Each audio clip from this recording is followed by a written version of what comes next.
Assalamualaikum warahmatullahi wabarakatuh. Salam sejahtera bagi kita semua dan salam budi luhur. Perkenalkan, saya Lili Rahmawati dengan NIM 1932510678, Fakultas Ekonomi dan Bisnis Universitas Budi Luhur dengan mata kuliah Manajemen Strategi yang diampu oleh Bapak Dr. Muhammad Mabrur Taufik, SAG SEMM.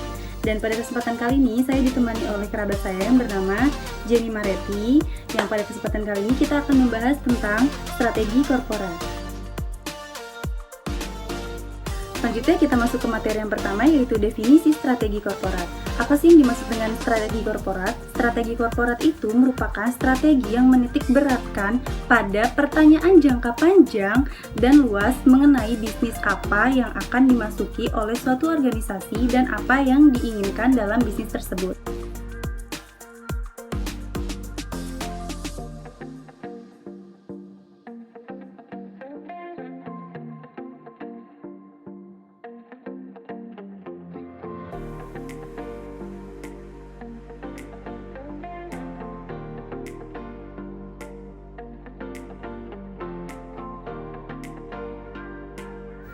Selanjutnya, strategi korporat ini dibagi menjadi dua organisasi. Yang pertama yaitu organisasi bisnis tunggal, yakni beroperasi pada satu industri saja, contohnya yaitu Coca-Cola. Dan yang kedua yaitu organisasi multibisnis, yakni beroperasi pada lebih dari satu industri, contohnya yaitu Pepsi.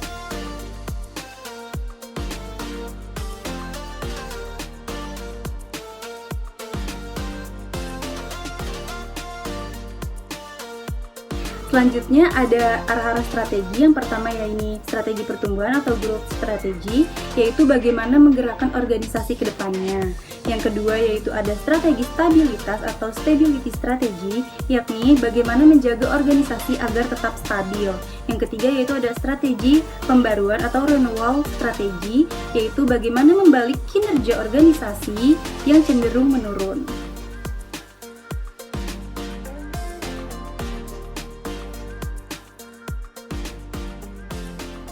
Selanjutnya ada strategi pertumbuhan dibagi menjadi dua. Yang pertama ada strategi perusahaan, yakni meningkatkan omset, laba atau kinerja yang lainnya. Yang kedua ada bagi organisasi nirlaba, yaitu untuk meningkatkan jumlah klien atau masyarakat yang dilayani, memperluas cakupan geografis atau meningkatkan program yang ditawarkan.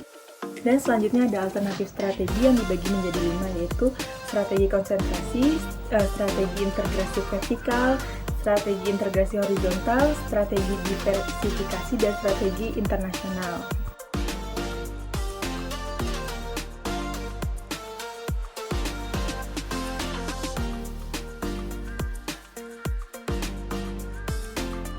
Yang pertama, strategi konsentrasi, yaitu strategi pertumbuhan di mana perusahaan memusatkan lini bisnis utamanya dan mencari cara untuk mencapai sasaran pertumbuhan melalui meningkatkan level operasional dalam bisnis utamanya. Kelebihannya, perusahaan menjadi sangat tahu dan menguasai apa yang dilakukannya. Kekurangannya, perusahaan menjadi mudah diserang oleh industri lain dan oleh perubahan lingkungan eksternal lainnya.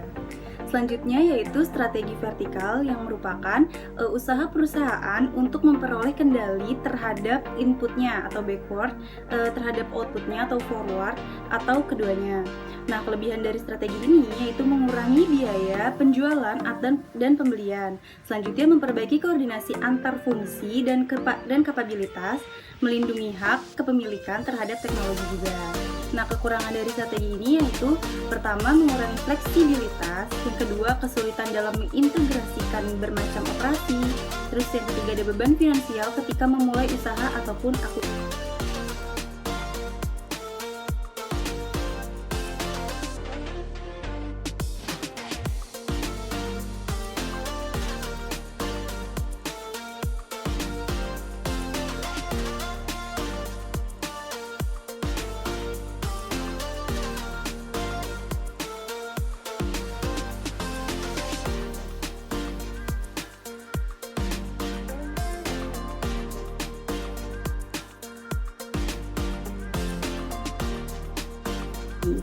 Nah, selanjutnya ada integrasi horizontal, Integrasi horizontal ini merupakan strategi memperluas operasi perusahaan dengan mengkombinasikan perusahaannya dengan perusahaan lain dalam industri yang sama dan melakukan hal yang sama dengannya.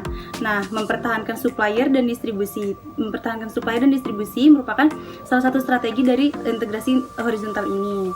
Nah, dilakukan melalui merger antar perusahaan dalam industri yang sama juga termasuk ke dalam integrasi horizontal.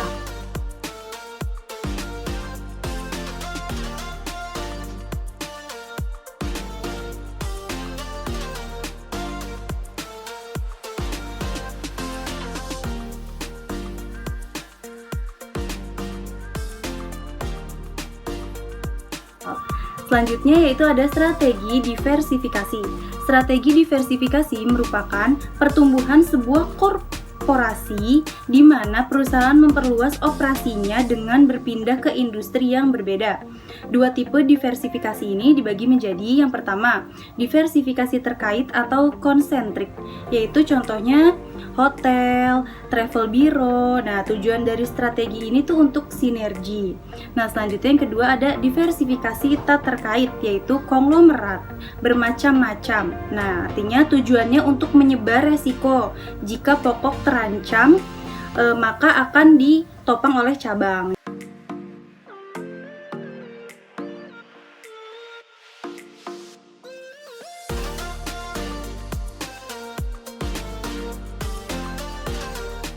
Tipe dari strategi diversifikasi ini dibagi menjadi dua. Yang pertama, diversifikasi ke dalam bisnis terkait, yaitu membangun kepercayaan pemegang saham dengan menambah bisnis strategik yang sesuai dengan perusahaan. Yang kedua, mentransfer keahlian dan kemampuan dari suatu bisnis ke bisnis yang lain. Yang ketiga, berbagi fasilitas dan sumber daya untuk mengurangi biaya. Yang keempat, meningkatkan kegunaan dari nama merek yang sudah ada. Yang kelima, mengkombinasikan sumber daya untuk menciptakan kekuatan dan keunggulan kompetitif yang baru. Nah, tipe yang kedua yaitu diversifikasi ke dalam bisnis yang tak terkait, yang meliputi menyebar risiko ke dalam bisnis yang berbeda. Yang kedua yaitu membangun kepercayaan pemegang saham dengan melakukan pekerjaan yang bagus dalam memilih bisnis untuk diversifikasi dan mengontrol seluruh bisnis dalam portofolio perusahaan. Selanjutnya ada dua alasan mengenai diversifikasi ini. Yang pertama yaitu faktor internal dan yang kedua yaitu faktor eksternal. Nah, faktor eksternal ini meliputi adanya dorongan kesempatan yang lebih menjauh ke dalam dari luar perusahaan yang membawanya melakukan diversifikasi masuk ke bisnis yang baru. Nah, kalau faktor pendorong internal yaitu kendali-kendali di dalam perusahaan itu sendiri yang mendesaknya untuk melakukan diversifikasi. Ada keuntungan dan kerugian dari strategi internasional. Yang pertama, keuntungannya itu mampu memperanda biaya operasi, memberi jalan atau cara dengan menambahkan kemampuan memperkuat pertumbuhan domestik. Yang ketiga, memberi kontribusi dalam mencapai skala ekonomi. Dan yang terakhir, menjadi pesaing yang lebih kuat baik secara domestik maupun internasional. Lalu ada kerugiannya yaitu menghadapi resiko ekonomi, strategik, dan keuangan yang lebih besar. Yang kedua, proses pengelolaan secara strategik menjadi penuh tantangan dan lebih kompleks. Dan yang ketiga, menemukan kesamaan di pasar maupun kapabilitas menjadi lebih sulit. Dan yang terakhir, untuk memperoleh dan mengeksploitasi keuntungan adalah tidak mudah ataupun tidak otomatis.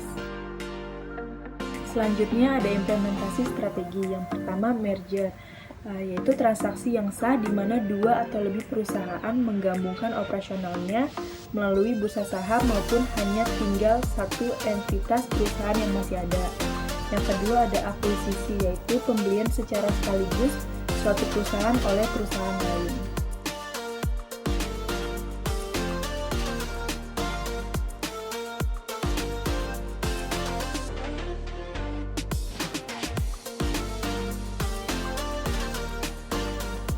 Selanjutnya yaitu strategi stabilitas dapat diterapkan dalam beberapa situasi, antara lain industri berada pada fase pergolakan dengan beberapa industri kunci dan tekanan dari luar yang secara drastis berubah menyebabkan situasi masa depan menjadi sangat tidak dapat diprediksi. Selanjutnya, ketika tidak adanya peluang pada industri atau hanya terdapat sedikit peluang pertumbuhan pada industri. Selanjutnya Selanjutnya, ketika organisasi berada pada tahap awal pertumbuhan, dan yang terakhir digunakan oleh organisasi besar pada tahap maturity atau dalam industri life cycle.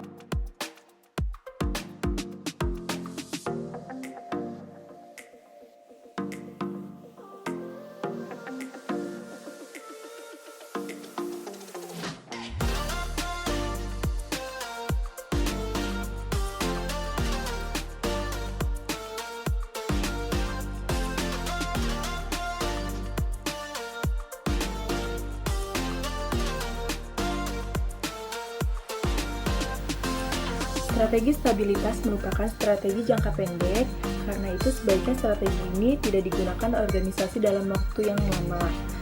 Strategi stabilitas memberikan organisasi waktu istirahat dan mempersiapkan diri kembali untuk menghadapi pesaing ke depan.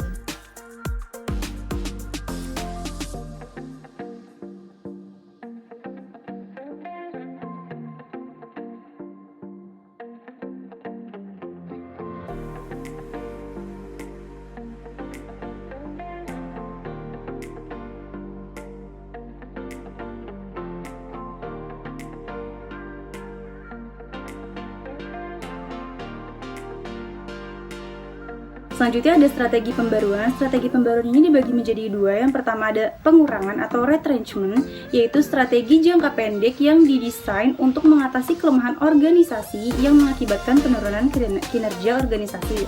Yang kedua ada perubahan haluan atau turnaround, yaitu strategi yang didesain untuk situasi ketika kinerja organisasi semakin memburuk.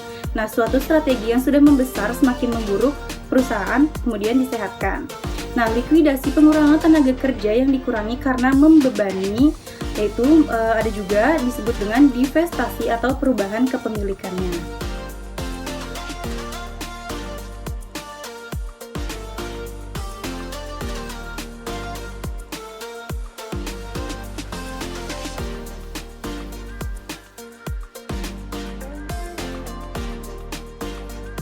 Penyebab penurunan kinerja organisasi. Yang pertama, kontrol keuangan yang kurang baik, biaya yang tidak terkontrol ataupun terlalu besar, pesaing baru, perubahan permintaan konsumen yang tidak terprediksi, lambat atau tidak merespon pada perubahan eksternal ataupun internal yang signifikan, dan yang terakhir, pertumbuhan yang terlalu cepat atau ekspansi yang terlalu besar.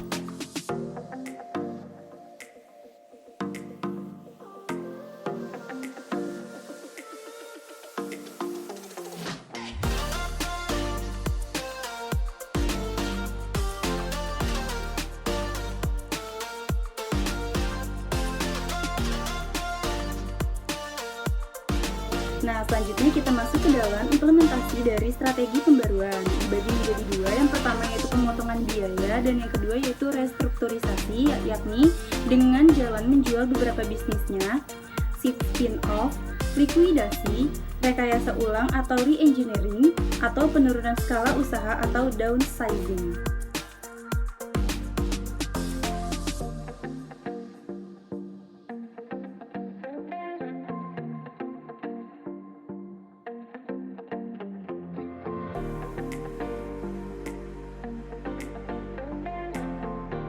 Selanjutnya, strategi korporat BUMN.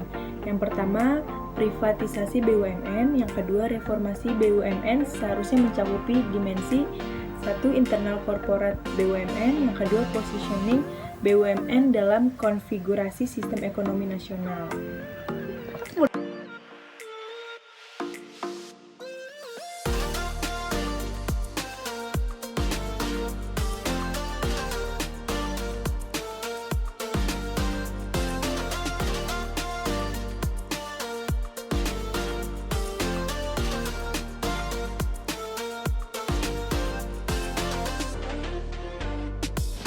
Apa sih yang dimaksud dengan privatisasi BUMN?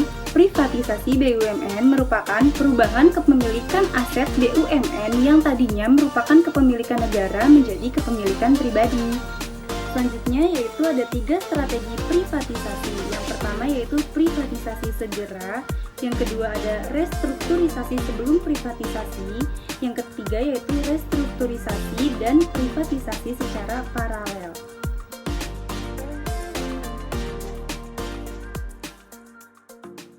Cukup sekian materi yang telah kami sampaikan mengenai strategi korporat. Semoga bermanfaat untuk kami semua. Dan saya Lili Rahmawati beserta dengan Jenny Mareti. Kita mohon pamit undur diri. Wassalamualaikum warahmatullahi wabarakatuh.